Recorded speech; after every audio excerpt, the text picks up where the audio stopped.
welcome to ToRAISE Questions, the Doula podcast. I'm here with ToRAISE. Hi, Sarah. Hi, ToRAISE. Hi, everyone. And I'm here with our guest, Jenny, who is a doula from Michigan. Hello. Hi.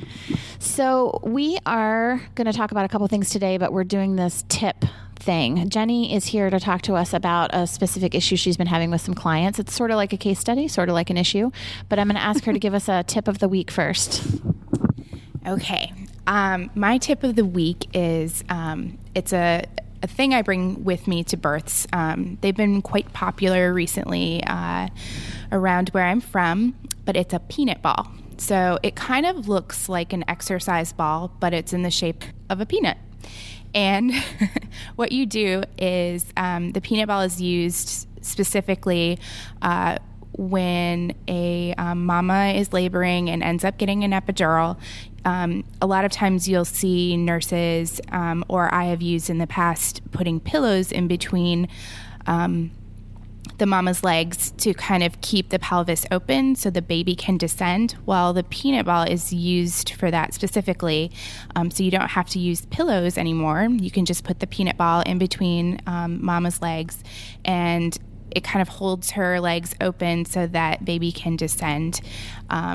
And it's a really useful trick. Some of the hospitals around here have started carrying them, but I have my own that I bring with me. Do you see that it's useful for other things besides epidurals and keeping your legs open?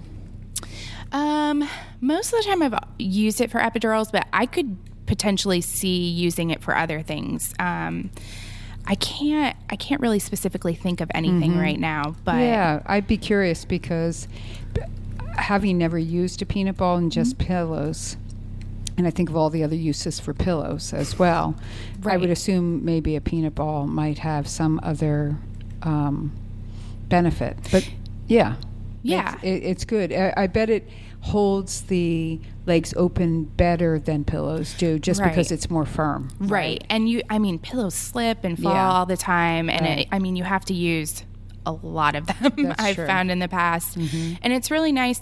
Afterwards you just, I washed it off with the wipes, the wipes that they have at the hospital. Wait, can you say that again? Because there's been some discussion recently about, just say that brand name of you're just talking about the wipes at the hospital or the ones you bring yourself? Well, I was just thinking about at the hospital, they have those special sterilizing, not handy wipes, but the actual like Clorox kind of. Yeah. The ones you have to use gloves with. Yeah. Yeah.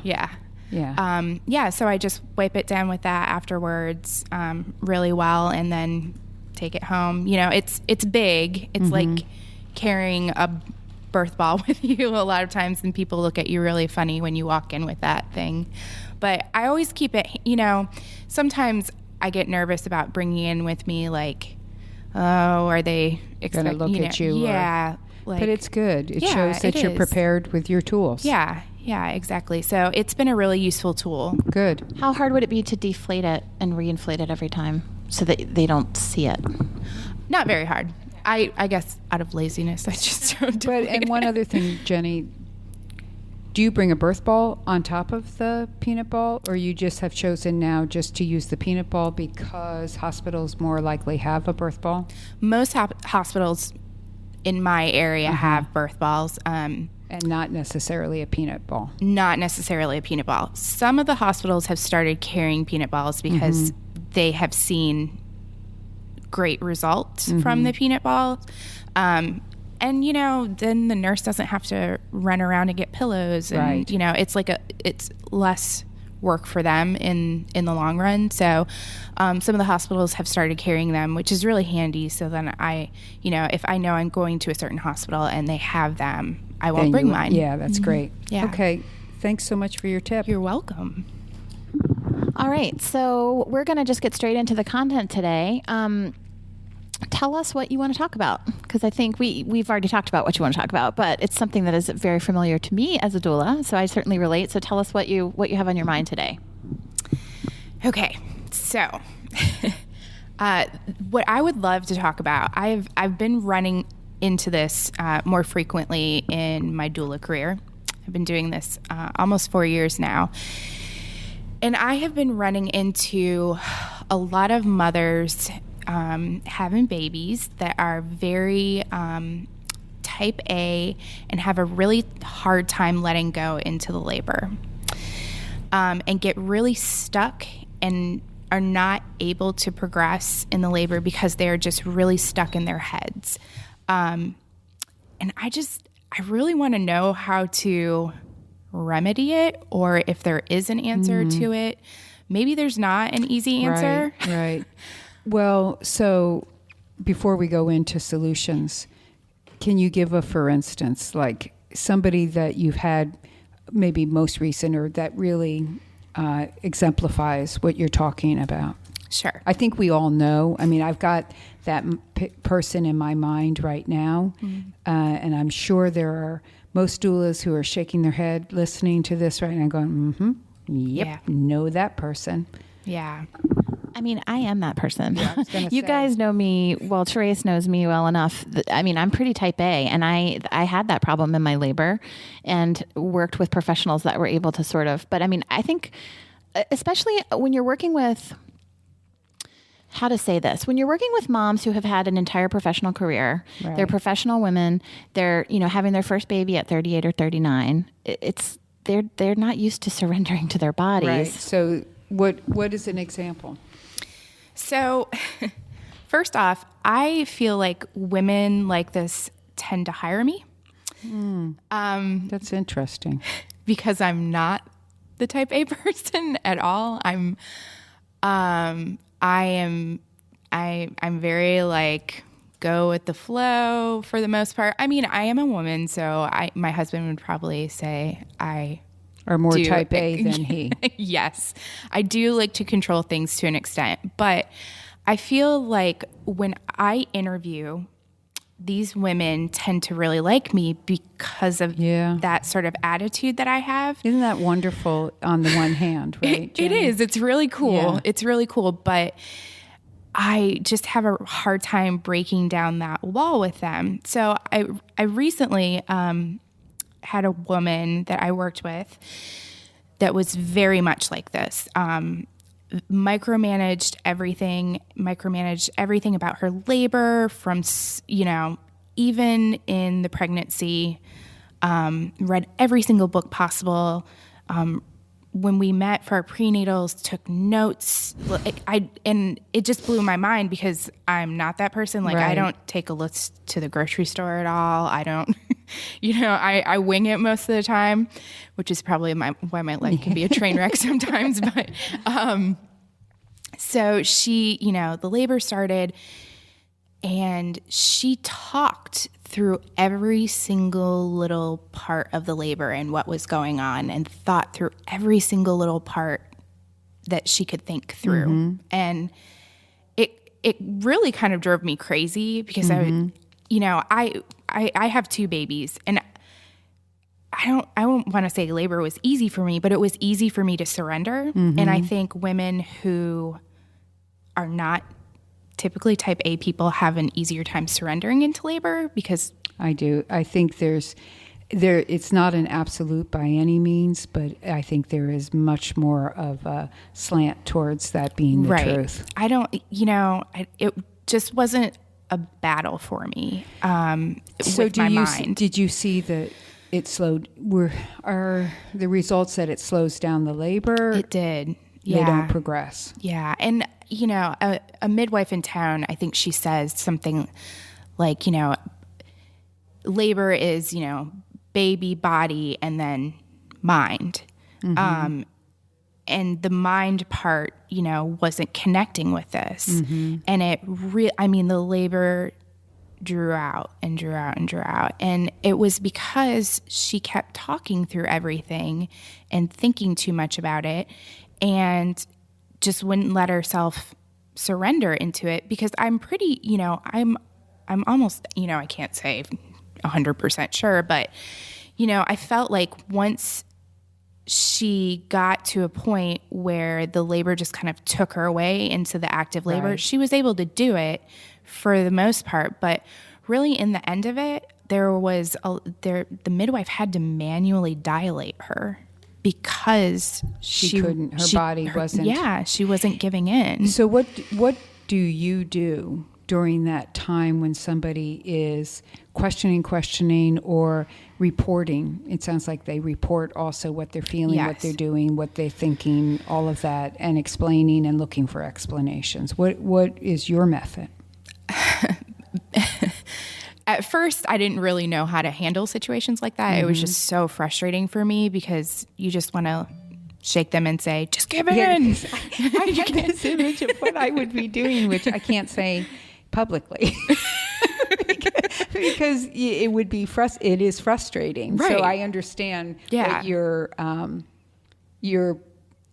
putting out there right now. Yes, I understand that. I in all honesty, like that's what I want to do. But I know that it's hard for some women to be able to do that when you're just programmed a different way.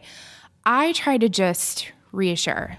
This is, there's a lot of talking going on anyway when she's, this woman was reporting. So I try to do situations where I reassure, this is all normal. You're doing beautifully.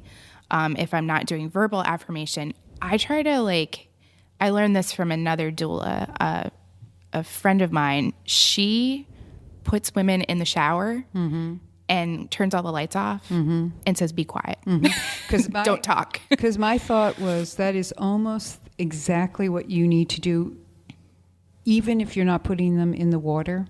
But I think that's excellent in the turning off the stimulation of the light, because the light triggers the neocortex of our brain. Right. You turn down the lights and it's really hard to keep in that real intense rational brain. It's possible, but it's not as easy.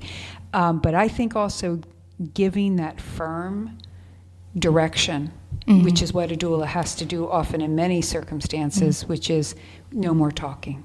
We're not going to talk. No more talking. Right. And sometimes I have a really hard time with that myself because, it's hard for me to direct a labor because it's not my labor. I get it. So it's, and I'm just not a drill, part of me is like, well, am I going to be like the drill sergeant But you doula understand, then? and I so appreciate what you're saying, because that shows you're a good doula and your sensitivity towards the individual client. We don't want to be the drill sergeant, and we're not experiencing this labor. But one of the reasons they hired you to be there is for that they, especially given what you said initially, Jenny, that they probably are drawn to you because you are kind of that person that they can feel comfortable with. And so though now you might be more like them by giving the direction, they also appreciate that kind of person who gives direction. So you're both to them. You're that safe, go with the flow person, but you're also, they can identify with who you are as, okay, we're going to get serious here now. We got to take control of this. And so I think that you don't do it all the time with everybody, but there's a way, and I'm sure you've already negotiated this, is where you are giving firm direction. I mean, if you need somebody to change a position, you're telling them, you're directing them. So this is really not much different than if you're giving them affirmations, you're directing them to an affirming state of being. So just take it as you're not being a drill sergeant, you are doing your job. You are, we need quiet. This is going to be really helpful right now to we really need silence because, and her brain will still go, but if she lets her body go, feel safe in that, by that quiet, and you're still doing touch. You're still giving the environment that needs to be. It's hard for the body not to take over in labor. Right. So I sort of feel like it has as much to do with how far she is in labor. That's probably true, too. I was with a woman over the summer, and she had been checked, and she was like 2. And her at a regular appointment, and they wanted to induce her for low fluid. And so she was going to do some castor oil first at her midwife's instructions. She did the castor oil and she started having some contractions. I mean, like, every 5 or 6 minutes, about 45 seconds long. And her husband, her partner, knowing all the tricks, was like, babe, you got to get out of your head. You got to get out of your head. And I was like, it's not strong enough yet for her to be out of her head. We need to just live her life and distract her and do stuff. And he's like, good point, Sarah. I think at that point, if he had been like, let's get in the shower and be dark, it would have put her more in her head. And so I feel like you said this earlier, Jenny, that at a certain point, and this is the way I was, at a certain point, you can't help it. For some women, not for every woman. I think some women, their brain can interfere to the point that they never get to that point. They never get to, transition 7 centimeters. Because they've been thinking too much. Because they've been thinking too hard. But if you can get out of your own way enough to get to transition, then you can't really it's really be in hard your head. To control it. But at the same time, so how do you get them to that place? So not too early, and yet right. Well, so if you have a woman that you suspect based on you're a doula, you're not doing cervical checks, you don't know, but you suspect is maybe in the 3 to 4 to 5 range. They're not like in labor land yet, but you feel like they need to calm the heck down to get there, and it's maybe. What are your thoughts there? It's interesting because this is going to be not the answer, really. But this is where sometimes I think those people really, unless they can be prepared for this, it's really prenatal. It's really this whole conversation about, it's first getting to know your client and making them articulate with you who they are. I mean, get them to admit that they're type A kind of person, that this is how they learn, this is how they process things. I mean, we really want to make it clear that I want you to be clear that they understand who they are. Right. Because a lot of people, most people I think know what kind of person they are. But there are other people who think, I'm loose, and they're not. I mean, I'd like to think I'm loose, and I think I am. But probably like you, I also like, and Sarah brings this up frequently in our podcast, I like things to be, I like to control things. So I am loose, but I'm not type A, but I could have an A- going on sometimes. But anyway, you want to get them to, you want to bring it out of them. A woman who's sitting there writing notes, also, I am one who tends to go for sense of humor.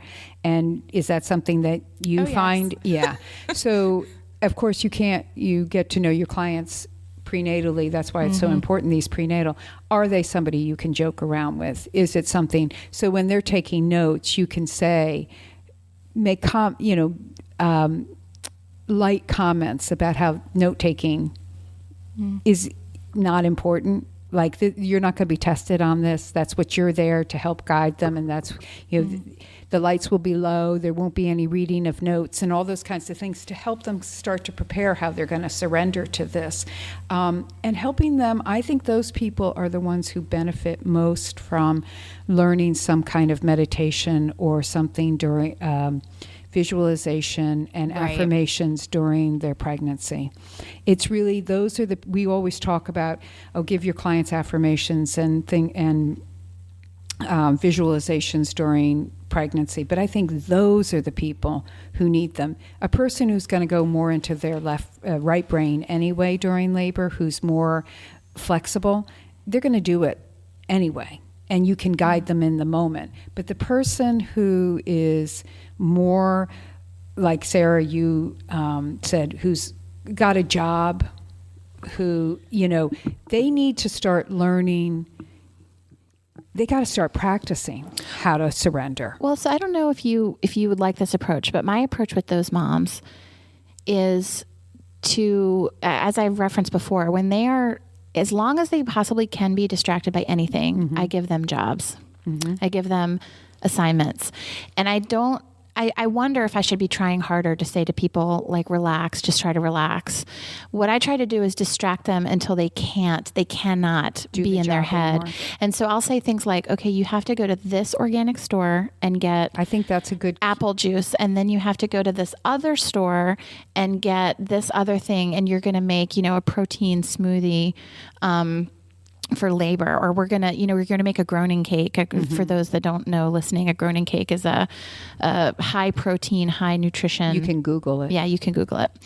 I give them a job to do until they're like, they can't do it anymore. And I wonder if I should be trying harder to say, because you're not really relaxing into your labor if you're doing that. But it's if a fine line. You can't. But again, I think what you're doing though, Sarah, is and this goes with Jenny as well, you're getting to know your client. Yeah. You know who that would benefit. And a lot of times, you don't want the only hesitation I have with doing that is what you already brought up, that is it still keeping them so much in that left brain of thinking, right? Too and I wouldn't do it with someone who was not there, right? Right. Because the other thing is, I would worry. My only concern would be if this is really who their personality is, how strong it is, they may start to get even more frustrated when they can't follow the task. Right. Like that could have a spiral down. And you probably haven't seen that. You've seen the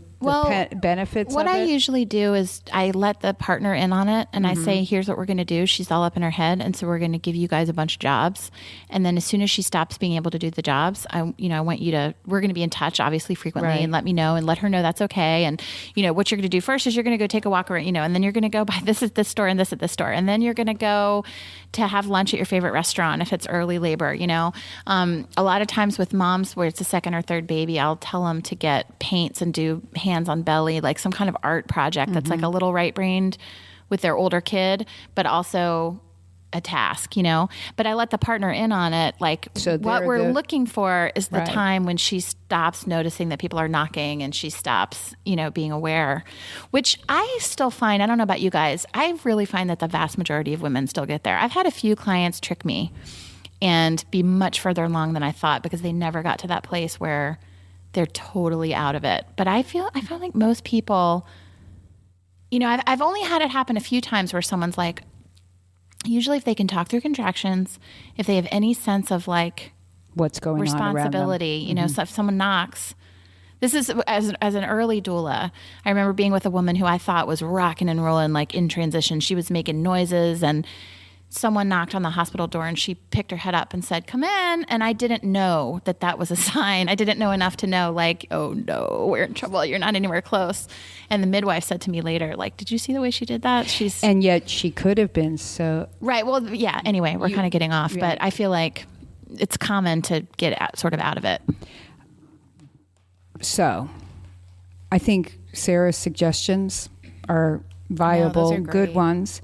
And I think that, as you said, you've been a doula for 4 years. Yeah, just shy. Yeah. And many births, lots of different clients, even if these are the ones who come to you more often, it seems. I'm sure you have tried these things that we're talking about as well. But I think really that topic of getting really serious with somebody and saying, look, if this is really what you want, and I support you in whatever comes down in this birth. So, but I'm listening to why you hired me.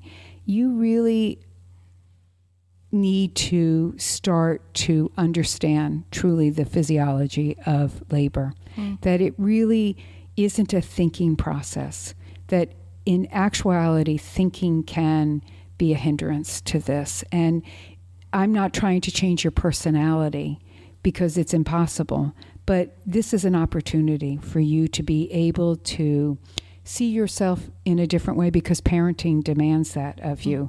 Your child is not going to follow a schedule. As much as you will even try to have that happen, it's not going to happen.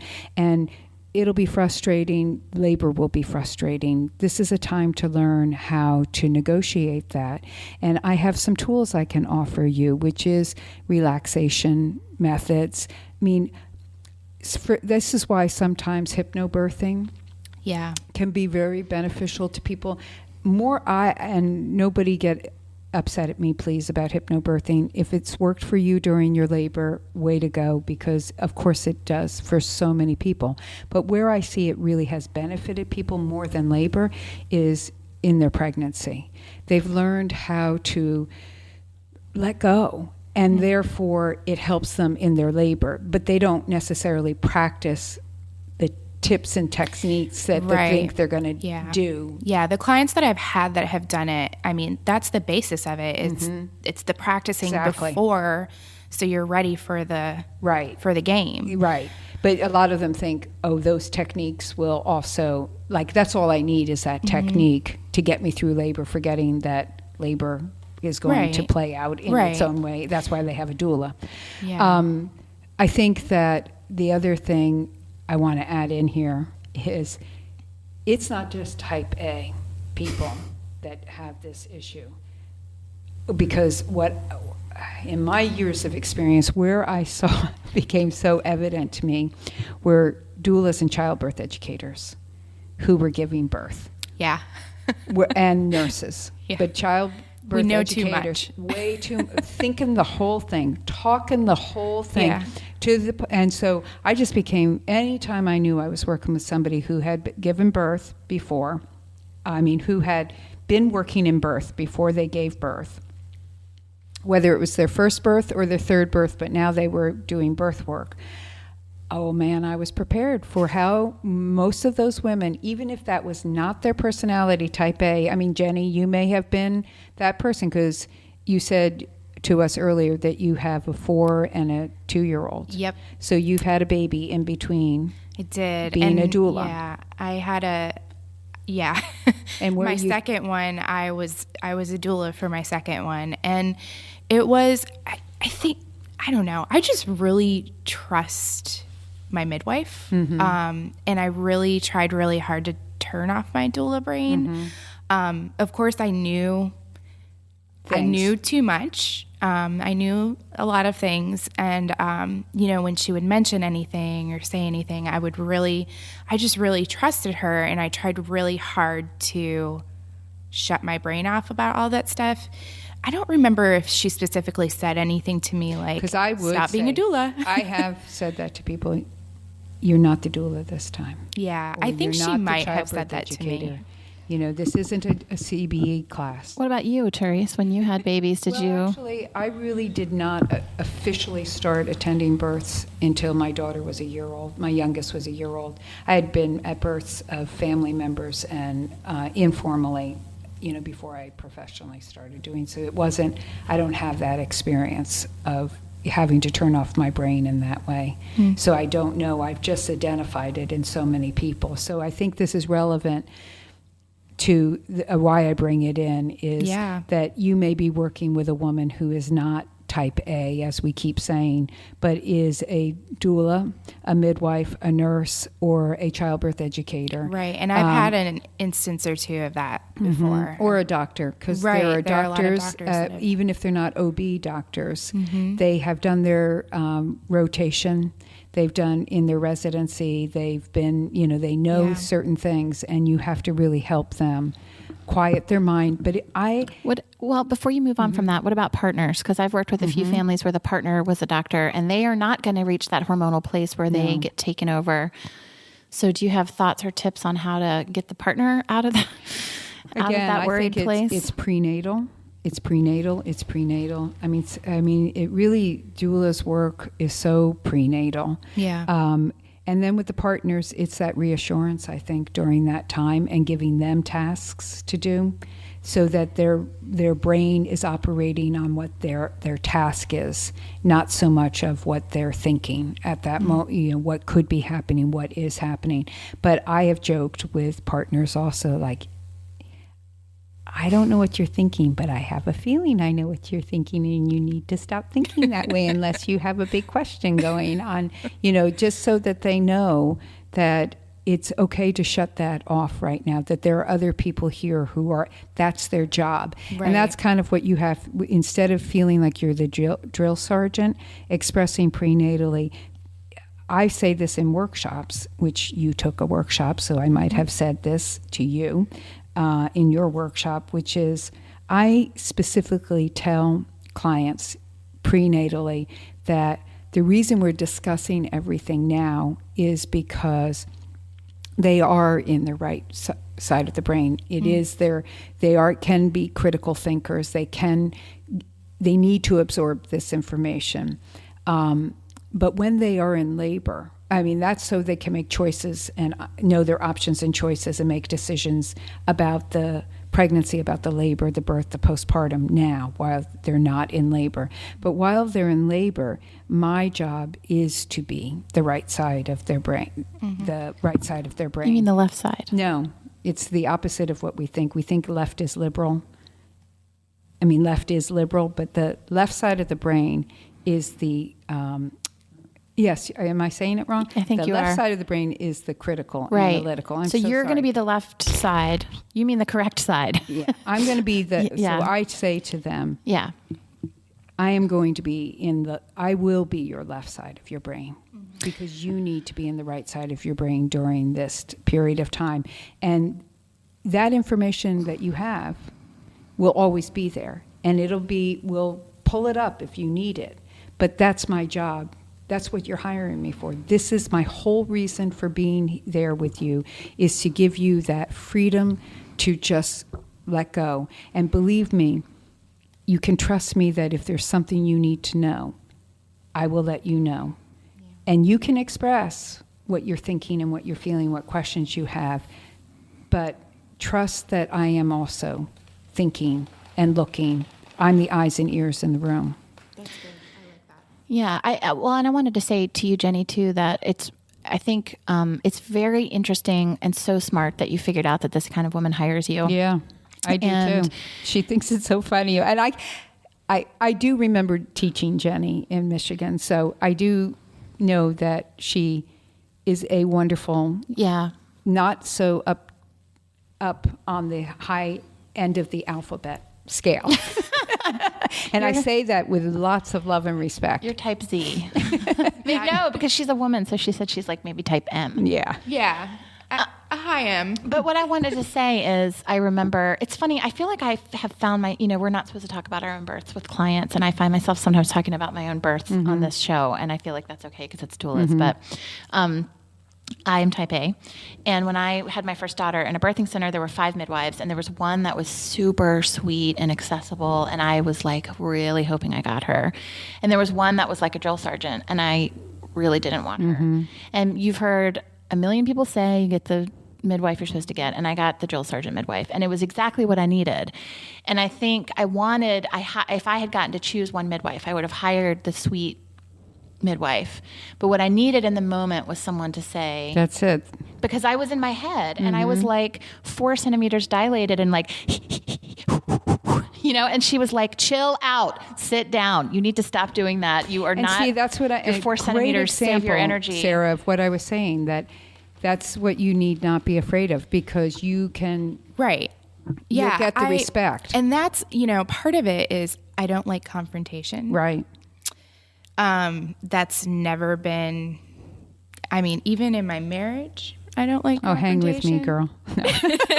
I don't like confrontation either. I try to avoid it at all costs. And, sometimes I feel like when I'm at births, I tiptoe and I'm like, man, I shouldn't be worried about this. Like, I should just, face this head on. She's in labor, she's probably not going to even remember it anyway half the time. But, I need to be better about doing these pep talk type things and doing these sort of, this is what we should do. And I tell clients too, when I meet with them, I'm probably not going to be a drill sergeant. I will push you if you want me to, but prenatally, like you were talking about, I've, since I have started seeing this trend of, women that have hired me, I have kind of made,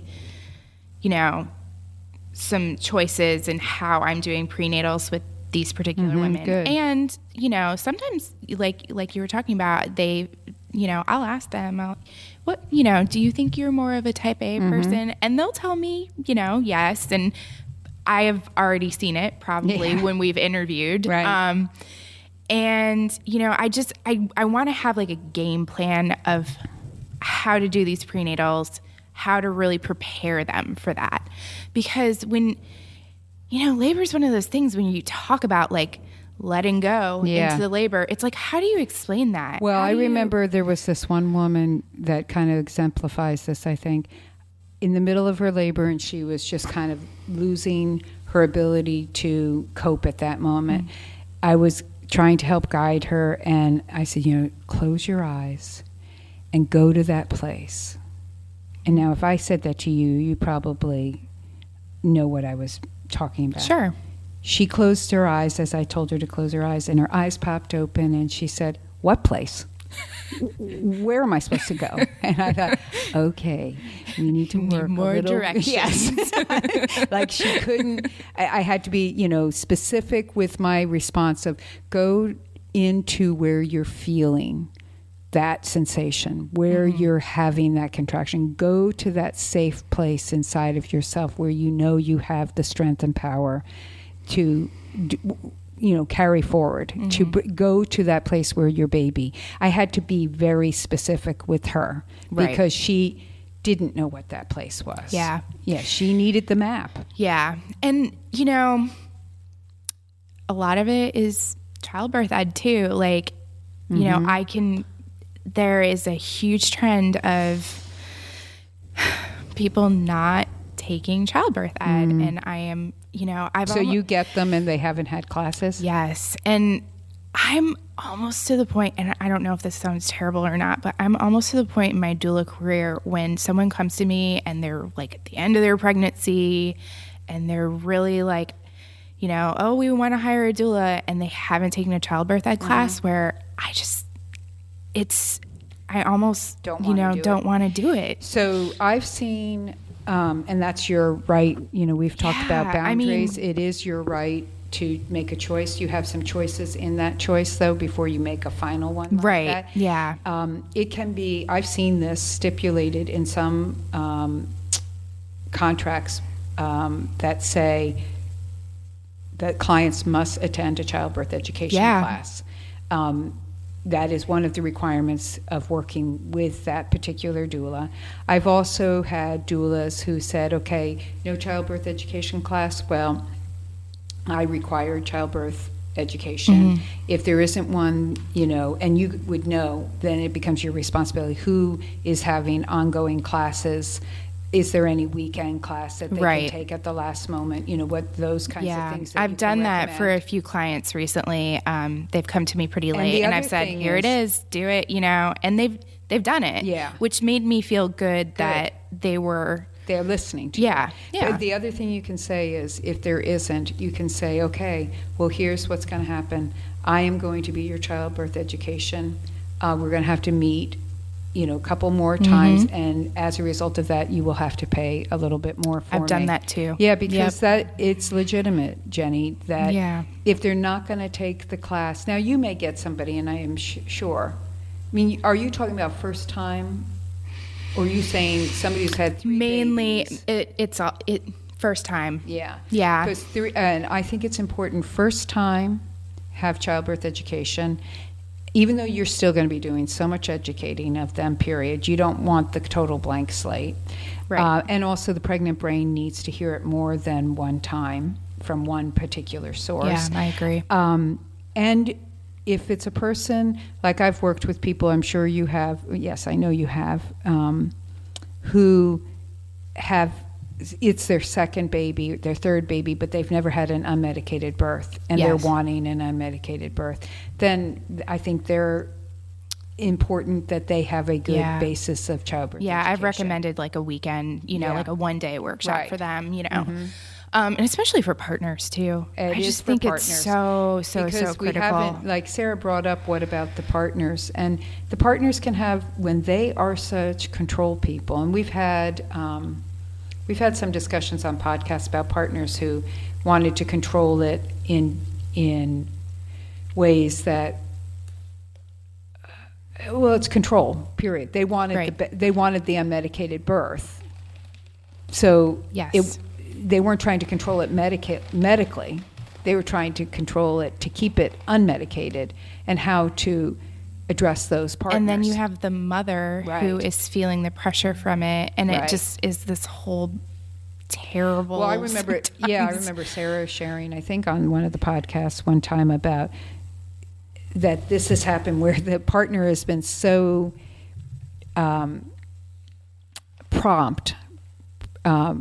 prefaced, whatever the word is, prenatally, that encouragement, and the woman reaches the place where she needs an epidural, and she needs the epidural. This is the only thing that maybe will salvage the vaginal delivery. And the partner is saying, no, baby, we can still do this. And you're like, stop.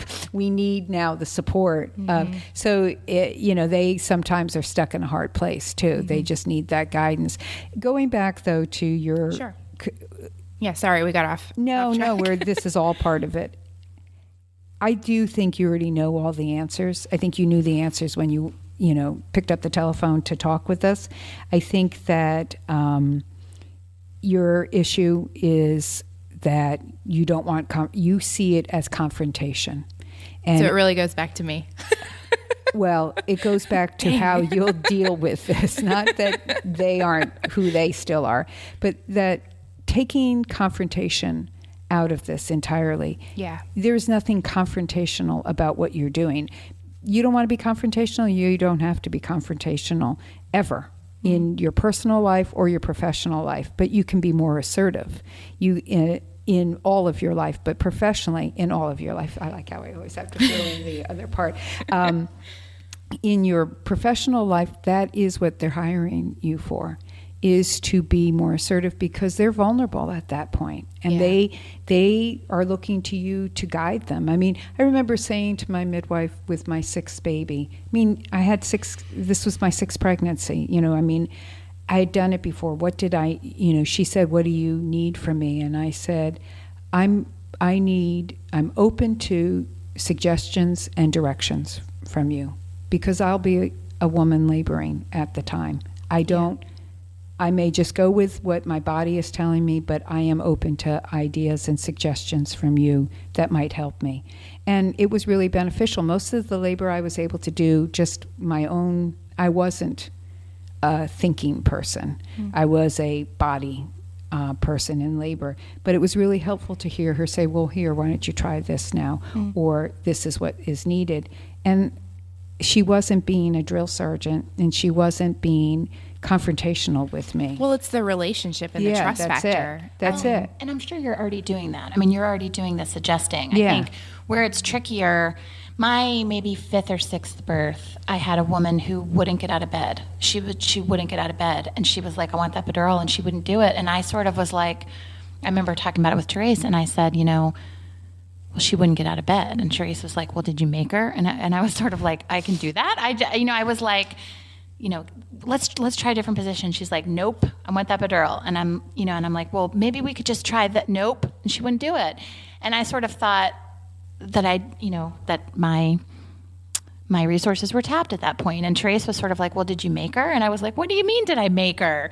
And she said, you should have said, you need to get out of bed right now, and you need to, you should have been a little more forceful. And if she still doesn't do it, she still doesn't do it. Right. But you got to have that kind of in your bag of tricks. I always show that at workshops, how I will physically move somebody. And most people will move if you make them. Others who don't, then okay, they're done. But at least you give it that one last thing. So, I know you make suggestions throughout the labors. I have no doubt about that.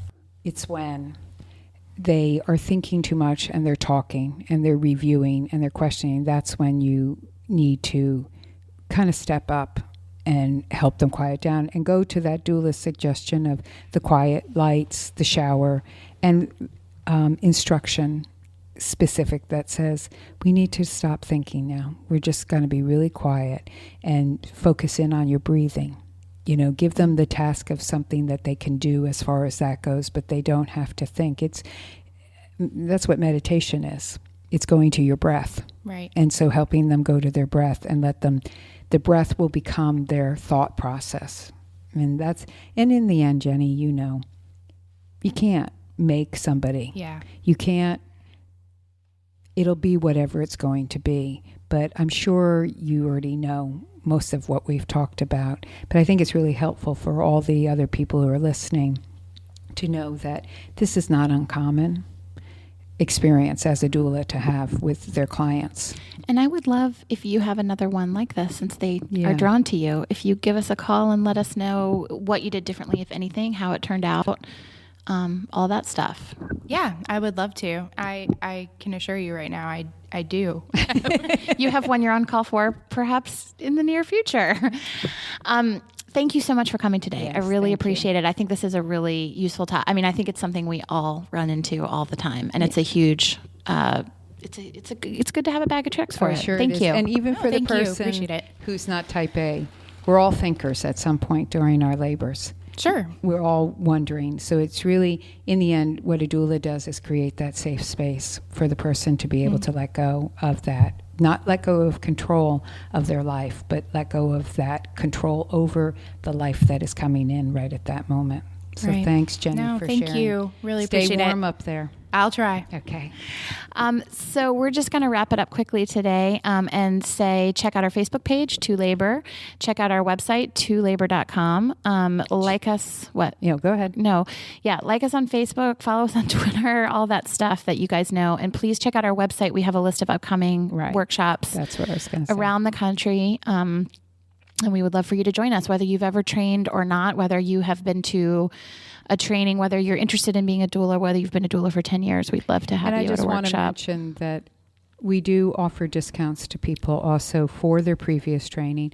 We also are If giving, it's with another organization or not. nationally a birth doula organization.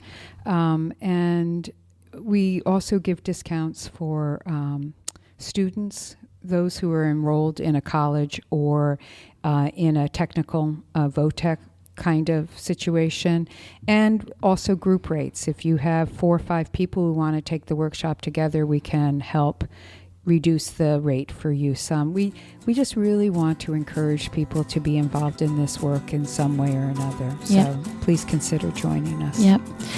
Thanks everybody for listening. Happy New Year. Happy New Year. Thank you for the work you do. Thank you, Jenny, for the work you do. You're an awesome doula. And Happy New Year, everybody. Bye now.